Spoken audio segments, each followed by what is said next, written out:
Hey guys, I'm back.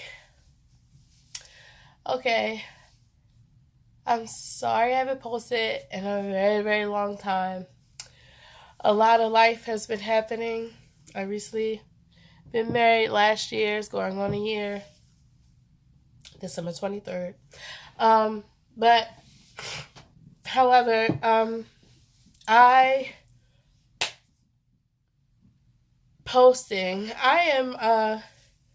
am back to my YouTube vintage. I was recently looking at some YouTube videos about the Faux Lox rant. There are a lot of unhappy people with the Faux Lox. Really? Okay, so let's get right to it. A lot of what I've been hearing is they hurt and they're happy. Okay, so this can be true, but it depends on the method that you use, and it depends on the hairstyle that you have. Now, if you have really long Faux Lox, like I have here, of course, buns are going to be heavy, ponytails are going to be heavy, even half up, half down is going to be heavy. Regardless of what you do, it's going to be heavy. If you have medium-sized Faux Lox, like to here even, of course it's going to be light. You know, your buns are going to be lighter. They may not be as fuller though. They may not be as full as you want them to be, regardless of how many dreads you have. But teachers on. It also depends on the method that you use for the tightness and the tension. If you are braiding your hair from here, or if you're using extensions straight from the root of your hair, yeah, it's going to be tight. It's going to hurt for a while, like 2 weeks in. It's going to hurt. It's going to be tight. Yep. But if you use the method that I have in my hair now, I've actually used, I braided my hair down, and then I've used extension to braid down my hair, and then of course interlocked, I put a knot at the end where I stopped, and then I used a crochet needle and threaded a piece through my hair and then started wrapping. It gave me a lot less tension on my hair. It still looks real. My flexibility to my dreads are endless. I can do really regardless of any. My first day, I could do a bun. I could do ponytails. It still hurt just a little bit for the first 2 days. Yes, that's not gonna, with any fresh hairstyle, braided or not, it's gonna be a little tight. But with that method, it's a lot less tension on your hair, and on top of that, it doesn't snag as much. You don't have to worry about, when you want to put your ponytails up, is it gonna rip your hair out? Ugh. You don't want that. Nope. Number 2, I've been hearing that a lot of people have been burning the ends or putting glue to the ends. Nope, stop. Number 1, if you don't like glue on your hands and your hands sticky while you're going through hair, glue method is not for you. And burning. Your dreads stick to each other, including your clothes, and ruin your clothes. I've ruined plenty of shirts because my first set of dreads, I decided to burn the ends, and not only did they stick to themselves, they stuck to my shirt, they stuck to my sweaters, they stuck to almost everything, and I hated it. I've ruined a lot of clothes and a lot of sweaters because of my first set of dreads. And another thing, sleeping in these, they can be a pain. Yeah, they can. But most people like to sleep with bonnets on and scarves and stuff. These are dreads. They're supposed to be messy. They're supposed to be, the older they are, the better they look. They're supposed to look messy. At the end of the day, I sleep with my hair up on the pillow. Here's the pillow. Here's my head. And I sleep with my hair up. All the way up on the pillow. Here's my head. Here's the pillow. So I can get some good night's sleep. I mean, I didn't have any problems sleeping with these. Especially with this method. Yeah, pretty much all you have to do. And to seal your ends, you don't have to use glue. You don't have to use really none of all of that. All you have to do is make sure the end of the Marley hair or whatever hair you use is tapered and twist it up on itself. And then that's it. Now, if you're using synthetic hair or you're using human hair, yeah, you might have to burn the end or you might have to use a little glue. But even when I did my synthetic Faux Lox, the hair that I used to wrap my Faux Lox, I brushed out to make it look really nappy, pretty much to this extent. Like it looks, well, that's not a good example. It looked nappy like this, like almost like the Marley hair, and I wrapped it around, made sure the end was tapered, and I wrapped it on itself, and it didn't come out. So, that gets rid of the glue and the burning method. And plus, I hate the smell of burnt hair. It's disgusting. It stinks the whole house up and some more stuff. It doesn't smell pleasant at all. Plus, it sticks to your clothes and ruins a lot of clothes. Like, I couldn't do it. I told y'all, I don't like wasting money. And then the price. Anybody that knows me, I'm a penny pincher. The way I really do believe, the key to having money is learning how to keep money. You learn how to keep money, you always have money. So with that being said, with every style that I do, I always do it the cheap route. But on top of that, I still spend money.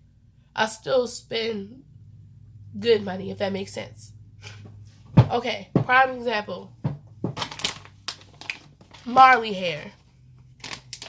You can find Marley hair for $9.99 to $5.99 to $2.99.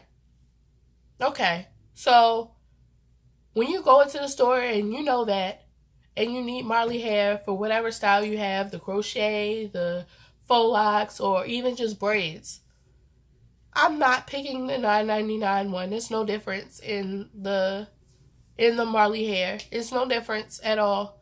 Marley hair is Marley hair. It's nappy hair and fro hair. So at the end of the day, if it's still nappy or froed, that's what I want. So I'm gonna choose, of course, the $2.99 or the $5.99 one, depending on the bulk. Now, if the $2.99 package happens to come like this, I'm not buying that. No, not. I'm not. I'm gonna buy the $5.99 package that looks like this. It's got a lot of hair to it. I probably could get about 10 dreads into that, maybe more. And on top of that, I don't waste hair either. So, like, if I cut a piece in half, I'll add it on to the next dread, or I'll add that on to the next, or I'll use it for something else. I don't just waste hair. I don't just... Now, if it's snagging and it comes out looking like this, that, yeah, I trash that. That's obviously trash. Um, but as far as the price, I usually spend 50, probably $50 or $60, if that, buying my hair. I'm a victim of buying too much hair, mainly because I do have exceedingly, probably, to me it's a big head, but also um my hair is like really, really full. Like my hair is really, really thick. So even if I was to have my if I had a small head, my hair would be huge. So I buy enough to, if I need more, I have it, because I don't like stopping in the middle of my style because I didn't have enough hair and going out and getting more hair. I'd rather have too much than not enough. So, I usually use about, with this length, I use at least 10 packs of each. And it's over 50 going on to 100 dreads in my head. And as you can see, my hair is pretty long. It's pretty much down to my butt. So I really like my long dreads. I love my dreads. Pretty much all my dreads are like to here or longer, or I think I've had my dreads to here at the shortest. But this style varies. It is depending on the method that you use. And it's depending on the method that you use, and whether it's going to be for longevity or if it's just going to be trash, pretty much, or it's going to give you a bad experience where it's going to unravel and you're not going to know what to do with that unraveled part and stuff like that. Like all my dreads, you can see, let me pull them all off. Yeah, you see I have a lot. As you can see, this one right here, this one I could have done better, but you can see like the end. This part wasn't tapered enough. And this prime example, even though it's dreaded up on itself, like it wasn't tapered enough, which gave me my end that looked like trash. Pretty much. But whatever. I can fix it. As you can see, like all my ends are dreaded up on himself. As you can see, like this one right here, you can see how far I went to where I actually had to dread it back down. It was so long. But I absolutely love this style. It is a protective style. I've actually grown my hair off of this style. My hair, I've been natural for 4 years now, and my hair is literally to here. Woohoo! So, yeah, it's a lot of people that are hating on the Faux Lox, but I wouldn't go that far. I wouldn't give up on it just yet. For those who said I'll never get the style again, just don't use that method. I saw somebody, they had their ends were sticking to each other. Yeah, don't use that method no more. Just don't use that method on burning hair. Taper the ends and wrap it on itself, and you won't have that problem. Faux Lox, to me, they're beautiful. I love them. Like, I'm just the type of person that I'll stop you, and I don't even know you. I'll stop you, like, I love your locks. I just want to tell you that. because I just love natural hair. I just love the way I love the Faux Lox. I just love how they've been trending, and they've been trending for a while. I love it. I love it. I love it. But thank you for listening to my I guess you want to call it a rant. It's a good rant though. And don't forget to subscribe and like, and I will also be posting a tutorial on on the two methods that I've used on my hair. I mean, both methods, it's a big difference. One leaves a lot of tension on your hair, one doesn't, and one gives you a lot of range of motion, the other doesn't. It depends on you which way you want to go, but I will be coming up with that shortly. Thank you, and don't forget to like and subscribe.